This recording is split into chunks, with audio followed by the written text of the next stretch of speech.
Hello student, this is Shaheen and in this particular lecture video we will covering chapter number 1 of business management class 12. So let's get started. सबसे पहले इसमें बोल रखा है कि nature and significance of management की बात करेंगे। तो मैनेजमेंट होता क्या है, यहाँ पे काफ़ी सारी डेफिनेशंस गिवन है इस बुक के अंदर। इस पर्टिकुलर बुक में ये एनसीईआरटी की बुक है, तो आप प्रेफर कर सकते हैं कोई भी राइटर की book as well as NCERT also. मेरा जो कंटिन्यूस सेशन है वो एनसीईआरटी के थ्रू आउट ही रहेगा कि इसके अंदर बेसिक कॉन्सेप्ट्स जो भी हैं, इसका इंट्रोडक्शन एज वेल एज सारी की सारी चीज़ें की जिसकी डिस्कशन करेंगे। तो हम डेफिनेशन पे आ चुके हैं। डेफिनेशन में सबसे पहले बोल रखा है मैनेजमेंट एक ऐसी प्रोसेस है, सबसे पहली लाइन पढ़ रही हूँ मैं। मैनेजमेंट एक ऐसी प्रोसेस है जिसमें हम डिज़ाइन करते हैं और मेंटेन करते हैं इन्वायरमेंट को। अब ये इन्वायरमेंट कौन सा होता है, ये इन्वायरमेंट डायनेमिक नेचर का होता है। डायनेमिक नेचर का मतलब होता है यहाँ पे कि एक ऐसा इन्वायरमेंट जो कि फ्लक्चुएट करता रहेगा, क्योंकि आप देखते हो इन्वायरमेंट जो होता है वो एक जैसा नहीं रहता। प्लानिंग भी हम जब करते हैं तो डायनेमिक इन्वायरमेंट में करते हैं जो सेम नहीं रहेगा। फिर उसके बाद इन विच इंडिविजुअल का मतलब हर एक इंसान या ग्रुप उससे अफेक्ट होता है उस इन्वायरमेंट से। जैसे किसी की भी मार्केट वैल्यू बढ़ गई, कम हो गई, ये सब कुछ हमें मैनेज करके चलना पड़ता है।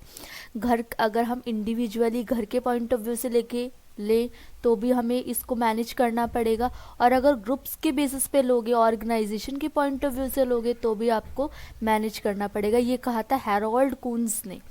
फिर उसके बाद सेकेंड जो डेफिनेशन है वो भी आप प्रेफर कर सकते हो, जिसमें प्लानिंग, ऑर्गेनाइजिंग, एक्चुएटिंग और कंट्रोलिंग, इन सब की बात की हुई है कि कैसे हम लोग जो मैनेज करते हैं चीज़ों को। तो इन तीनों डेफिनेशन में से कोई भी एक डेफिनेशन पिकअप कर लो for the presentation of exam, क्योंकि क्या होता है जब आपसे रिलेटेड क्वेश्चंस पूछे जाएंगे तो आपको अच्छे से उसको डिस्क्राइब करना पड़ेगा कि कौन से राइटर की आपने उसको लिखा है। डेफिनेशन में कोई दिक्कत नहीं होती, डेफिनेशन लिखोगे तो कोई प्रॉब्लम नहीं है, मीनिंग लिखोगे तो कोई प्रॉब्लम नहीं है, डेफिनेशन लिखोगे तो राइटर का नाम होना ज़रूरी है। That is the plus point जिसमें से मार्क्स बढ़ जाते हैं। नेक्स्ट की अगर मैं बात करूँ नेक्स्ट टॉपिक की, तो इसके अंदर कैरेक्टरिस्टिक्स ऑफ मैनेजमेंट आता है।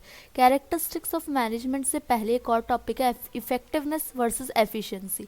इफ़ेक्टिवनेस का मतलब होता है जहाँ पे आप कंडक्ट करोगे, देखो एक लाइन लिखिए यहाँ पे, इफ़ेक्टिवनेस एंड एफिशिएंसी दो साइड्स हैं सेम कॉइन के। जैसे एक कॉइन में कौन कौन से होते हैं, एक हेड होता है, एक टेल होता है, ऐसे ही इफेक्टिवनेस और एफिशिएंसी बिजनेस के दो पहलू हैं जिसमें से हमें इन दोनों को मैनेज करके चलना पड़ता है।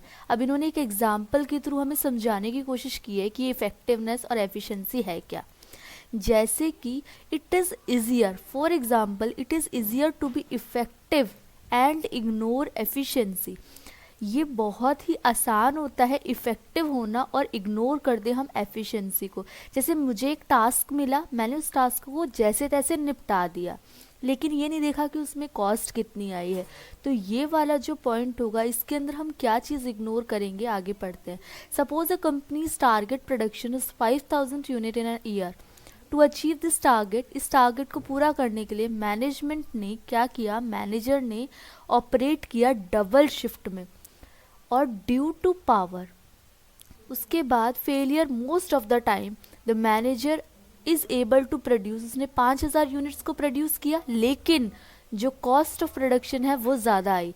अब कॉस्ट ऑफ प्रोडक्शन जो आएगी, ये इसने जो मैनेजर है उसने काम तो टाइम पे कर लिया, इफ़ेक्टिव है मैनेजर, लेकिन उस इंसान ने क्या किया, काम पूरा कर लिया लेकिन वो पूरा नहीं किया। इफ़ेक्टिव तो है ये लेकिन एफिशिएंट नहीं है। तो ये वाली चीज़ आपको देखनी पड़ेगी कि ये इफ़ेक्टिव है लेकिन एफिशिएंट नहीं है। इफ़ेक्टिव का मतलब होता है कि आप जो भी चीज़ कंडक्ट करवा रहे हो उसके अंदर कॉस्ट ही मैटर करती है, वो काम जल्दी हो जाए। अब कॉस्ट उसकी कितनी आए कितनी नहीं वो मैटर नहीं करता। तो ये वाला पॉइंट इज़ क्लियर। तो नेक्स्ट लेक्चर वीडियो में हम लोग कैरेक्टरिस्टिक्स ऑफ मैनेजमेंट करेंगे। So stay tuned and be happy.